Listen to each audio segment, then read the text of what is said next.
Now, the race for leadership of the 10th National Assembly is heating up. Senate President Ahmed Lawan says that the opposition cannot determine the leader, even though the All Progressives Congress no longer has the strong presence it once enjoyed. And there is a renewed push for the position to be zoned to the southeast, with David Umahi and Odius Okalo vying for the role.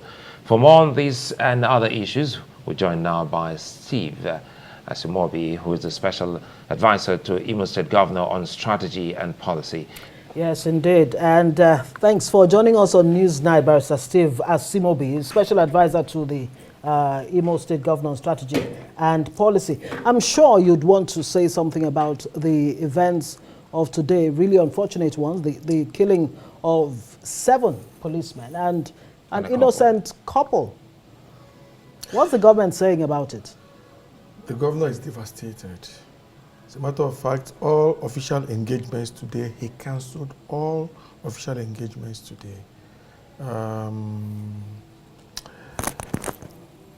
Our hearts go out to the families of the bereaved, honestly. And at the time when we thought this madness was going down, these boys again struck today. I recall that the governor was one of the first victims. His house in the village was touched, all his vehicles burnt. Some months back, a council chairman, the chairman of Idiato North local government, was beheaded. And the gory video posted everywhere. The government condemns this in its entirety. It's not the first time it's happening in Imo and other places in Nigeria, but this is so sad. This is so sad because those men that were killed today are fathers to some children and husbands to some women and dependents. So it's so sad, it's condemnable, and we do hope that the opposition, because if everybody across party lines lend their voice to condemn this, like Mr. Iloba, CP Iloba, who retired, was talking about, if everybody, the opposition in Imo, the opposition everywhere, irrespective of what you're aspiring for or what positions you hold, must condemn this. It's not just the government.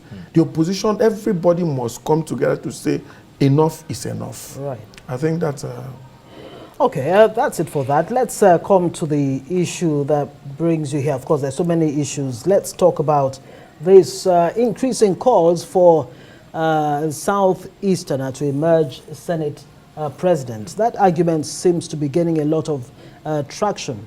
What do you make of that? Because there are those who are saying, look, the Southeast has had a lot of shot at, the position of the Senate president, from Evans and Wenham. There was, Chuba Okadibo. There was Anyim, Pius Anyim. The endless list of names. What do you make of that argument? I'm a student of history, even though I'm a lawyer. And I want to start from the standpoint of the fact that President Umar Yar'Adua was president of this country from Katsina State. After the 6 years tenure of President Goodluck Ebele Jonathan from South, Nigerians were faced with a choice. And the person that took over from Goodluck Ebele Jonathan was not just from the same geopolitical zone with the late president, but from the same state, Katsina State. Southeast, before this election, people were clamoring for Southeast presidency. God has given us a president in the person of President-elect Bola Ahmed, Senator Bola Ahmed Tinubu. And Nigeria has always stood on a tripod. Southeast, there was a lot of clamor for Southeast to get presidency, and Southeast felt a little bit alienated in the present government.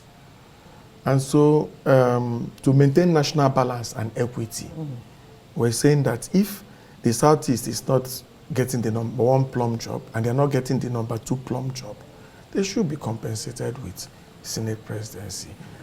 Because beside this issue of equity, Southeast has quite a formidable number of people. I hear you talk about Orjius, Okalo, Mahi, and you didn't talk about the National Organizing Secretary of APC, Senator Osta is also former National Organizing Secretary of the party, who is also a major front runner in this exercise. I think these facts must be made.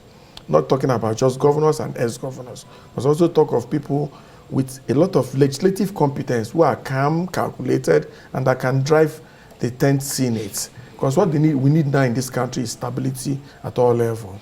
And speaking of which, now talking of stability, let's bring in your governor in all of this equation, Hope Uzodimma. And, you know, by the way, he's going for re-election in November this year. Sure. Now, speaking of stability, is he also on the same page as other members, irrespective of political divide, asking for the Senate presidency to come to Nigeria's southeast? Oh, sure. Oh, sure. He is at the forefront. He's at the forefront. So he's basically saying that the southeast should be given the opportunity to to produce the next Senate president of this country. Okay, now let me jump in on the coming elections this year for your governor, and looking at what we highlighted earlier on, insecurity and a few other things that he's battling in the state. Are these not likely, negative, things that may work against him as he moves to seeking re-election? When President Buhari was going for his second term, there were issues of insecurity everywhere. In the northeast, Borno, and a lot of places with Boko Haram. It did not stop Nigeria from giving him the mandate to tidy that up. He's the chief security officer, yes, of this country, and he's done quite a lot in fighting. Like I said in my opening remark, I said, it is most unfortunate that when we thought this was over, this boy struck again. Before now, you agree with me, 2 years ago, a year ago, every day Imo was on the news for wrong reasons about insecurity, prison break, this, that. Every day Imo was on the news. Why this is surprising to most people is that it has come down tremendously. I'm sure it's through the concerted effort of the governor and all the service chiefs, with the cooperation of Mr. President and the National Security Council. So we cannot also use security to judge the governor. So what will he be judged by? I mean, he's been described as a Supreme Court governor, having come forth in the election that actually brought him in, when he did. How does that even affect his performance in the state? I am in a best position to discuss that. What Supreme Court did for Imo and Nigeria electoral process is that they did not allow one of the gravest injustices to occur in Imo State. A man was declared as governor before his declaration his judgment by Supreme Court. The former governor was declared as governor when he did not have 1/4 of 25% of the votes cast into those of the local governments. Secondly, INEC collation officers in various polling booths deliberately removed 388 results in polling booths where Senator Hope Uzodimma was winning. And Supreme Court, in their judgment, I'm a lawyer and I'm a minister in the Temple of Justice. Supreme Court said, no, this can never be allowed to happen. 388 polling booth results where this man was winning, you people removed them. And what Supreme Court did was to cure a manifest injustice. And so the man was declared. This issue of Supreme Court governor and all the rest of them is just by the opposition. Of course, I was in the opposition. Senator Hope is a very, very kind person. Otherwise, someone like me cannot be in his government. So what do you see? Because I see a kind man. I see a good man. I see a tolerant leader. You were fighting him. I see a very tolerant leader who thinks that all shades of people should come and populate his government to move the state forward. You ask me about why does he deserve a second term?